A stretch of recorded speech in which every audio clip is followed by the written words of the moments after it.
It's my pleasure today to provide our investors with an update, particularly in regards to our recently announced equity raising. So on the 4th of September, the company announced that it plans to raise up to $1 million at 8 cents per share through a share purchase plan, or SPP, as well as a placement.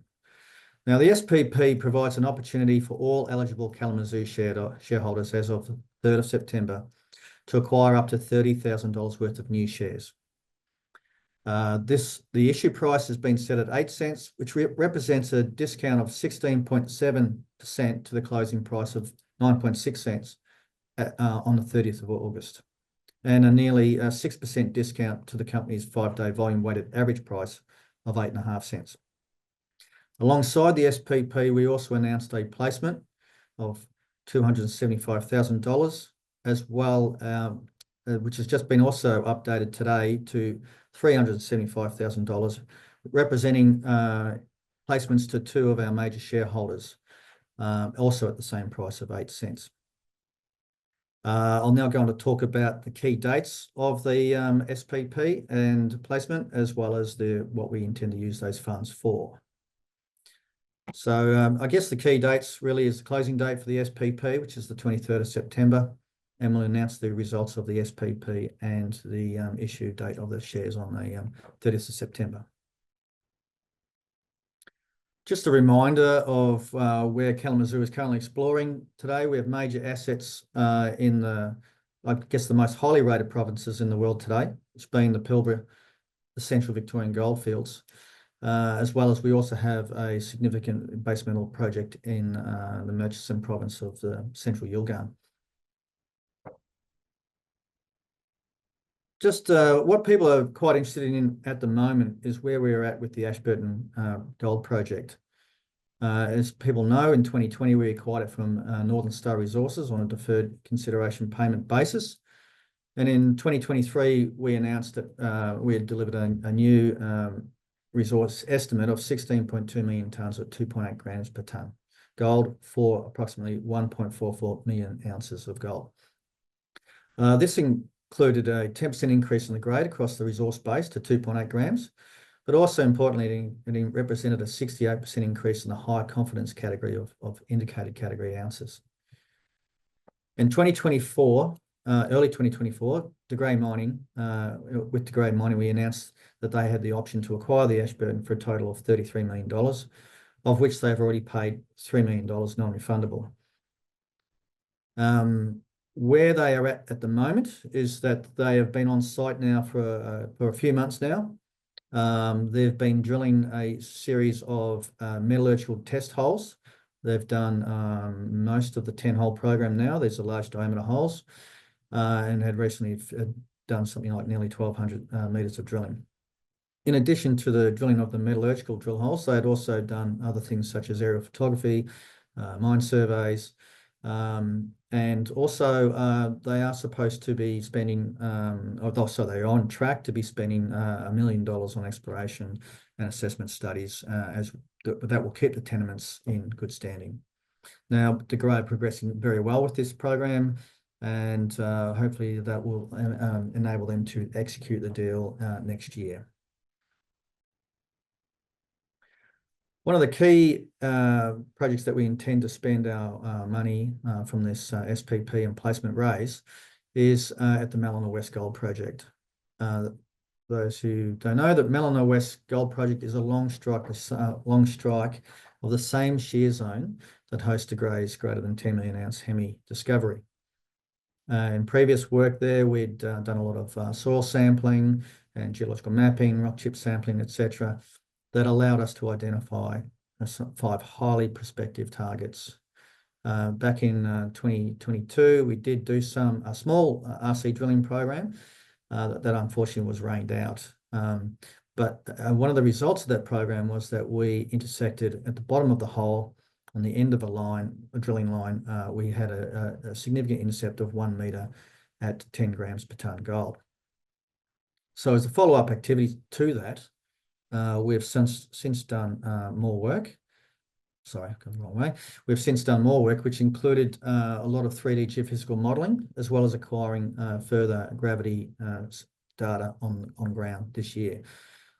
We've also done we've compiled those data sets and done a series of inverse 3D modeling, both the magnetic and the gravity data, and that has actually highlighted several very interesting and encouraging targets for us to follow up on.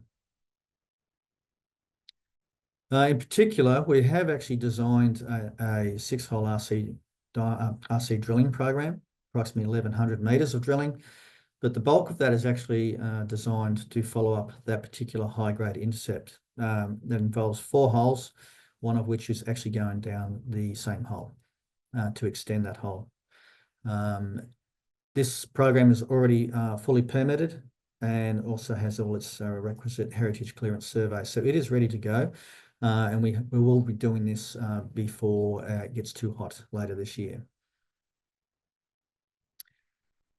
In addition to the Melana West drilling program, we will be continuing our work in our Victorian gold projects, where we have one of the larger tenement holdings in central Victoria, something like nearly 2,000 square kilometres. Of particular interest of late, there's been increased interest in antimony as a critical metal due to global supply concerns. Many will know that central Victorian gold deposits are actually quite renowned to also contain a lot of antimony, such as at Fosterville and Costerfield, and the more recent Sunday Creek discovery by Southern Cross Gold.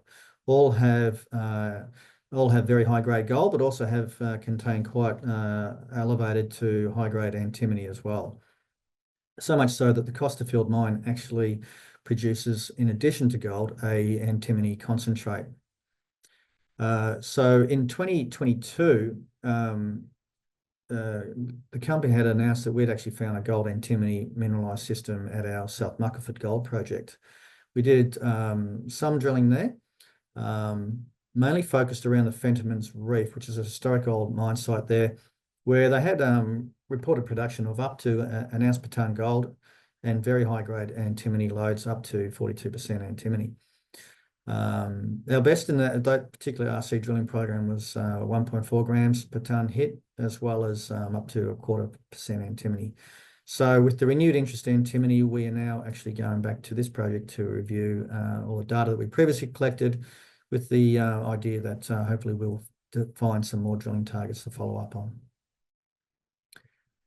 We're also continuing to do more exploration at our Mount Piper gold project. That also is a gold antimony prospective area, with the Costerfield mine to the north and the Sunday Creek discovery just to the south. We're currently doing some field reconnaissance mapping, rock chip sampling, and soil sampling there, which it's been ongoing this year. Out in the field, we've been finding previously unidentified breccias and veins that are all very prospective, and it's all boding quite well at the moment. But this is an early stage reconnaissance work that will be ongoing throughout the year. So just to finish up on some investment highlights, we believe that Kalamazoo's business strategy continues to deliver shareholder value. But what sets us apart from other junior companies is that our value is underpinned by real asset backing. That is, if you take into account that the potential for an additional $30 million to be received by the exercise of the option by De Grey Mining, the Ashburn Gold Project actually equates to approximately 17 cents per share. Bear in mind that currently we are something like 8.4 cents per share. This really provides some serious value to potential shareholders. And also, we also still retain 20% interest in Kali Metals, which I think is worth something like $4 million as well. So whilst our market cap and share price is a little bit deflated at the moment, we have real asset backing to support our value. We're building on our past successes. We have some exploration programs well advanced, including some drilling program in the very near future at Melana West. In addition to that, we're also still proactively seeking our next high-quality advanced project. Basically, we're looking for another Ashburton project that we believe that we can add value and and enhance through further exploration activity. Thank you very much, Andrew. Thanks, Luke. Great summary. A couple of questions that we'll run through. You touched on sort of some exploration activity. Can you just provide a summary of Kalamazoo's news flow for the remainder of 2024? Yes. First and foremost, we'll obviously be looking to provide regular updates on De Grey Mining's progress at the Ashburton Gold Project. For example, where they are with the metallurgical drilling program and their metallurgical testing, et cetera, et cetera. So that will be regular news flow throughout the year as that comes forward. In addition to that, we are planning to drill at Melina West, as I said. So obviously we'll be announcing the drilling results when that is done. It's only going to be a short program, probably done, I'm guessing, in November, December. In addition to that, any further progress on our gold antimony investigations in Victoria, as well as any progress at the Mount Piper project, will also be announced in due course. Well, sounds like plenty of news flow to come, and really looking forward to being presented to shareholders as it comes to hand. Luke, can you just provide an overview of Kalamazoo's generator model and just the current plans as they stand? Yes, thank you, Andrew. Well, I think we've got a demonstrated track record across several years now of generating money and returning that to shareholders through the acquisition of quality projects where we believe we can add value. Good examples being Snake Well, where we did some trial bulk mining and then sold for $7 million to Adamant Resources, who had the Kirkalocka mine just up the road. We sold some tenements in Victoria. We spun out our lithium projects successfully into Kelly Metals earlier this year. And also that included an in-species distribution to shareholders. And then also the Ashburton Gold Project, which we acquired through deferred payment and now is worth potentially a $33 million deal to the company. So we want to keep continuing to do that. We think we do that well, and it differentiates us from other juniors. So we are looking now actively looking for our next advanced project. We're getting many coming across the desk, almost weekly. We'll get at least one or two weekly. But we're very strict in our criteria and really don't really want to waste our time on projects that we don't believe we can add value to. Our preferred commodities at the moment are gold and copper. And criteria we're looking for is things that have either a small resource or the potential to grow a resource and, close to infrastructure, et cetera. We're certainly not looking at greenfields projects. And we are currently evaluating a couple of good quality projects as we speak. And, obviously, if those deals can be done, then we'll announce that to the shareholders as well. Thanks, Luke. Finally, are you able to provide shareholders a summary of the value proposition of Kalamazoo Resources and just why you would encourage them to participate in the current SPP? Yeah, well, thanks, Andrew. Look, this is a good point because over the near 7-year lifespan of Kalamazoo, as I said, we've generated quite a bit of value for shareholders. At the 30th of August, our current market cap was $17.5 million, and that was at 9.6 cents per share. We also got $3 million of non-refundable option paid in February in 2024. And if De Grey do exercise the Ashburton Gold Project option, that will provide $30 million to our coffers. And that alone equates to 17 cents a share. Remembering that at the moment we're 8.4 cents a share. So there's a significant arbitrage between now and potentially when De Grey do exercise that option. And I guess to give people some confidence that may occur, De Grey have obviously done a lot of work on site. They've done a significant drilling program, and they are seriously committed to looking at this project. So whilst we can't count on that $30 million yet, we are confident that De Grey are doing everything they possibly can to make that decision as soon as possible. In addition to that potential $30 million and potential 17 cents per share, we still have about something like 20% of Kali Metals, which I said is $4 to $5 million as well. So that gives us real asset backing to our market cap and valuation. So, and that's what I guess I'm saying is the underlying asset backing is well in excess of our current market capitalization, but it's backed by real assets. And I think that's the key point that people need to understand.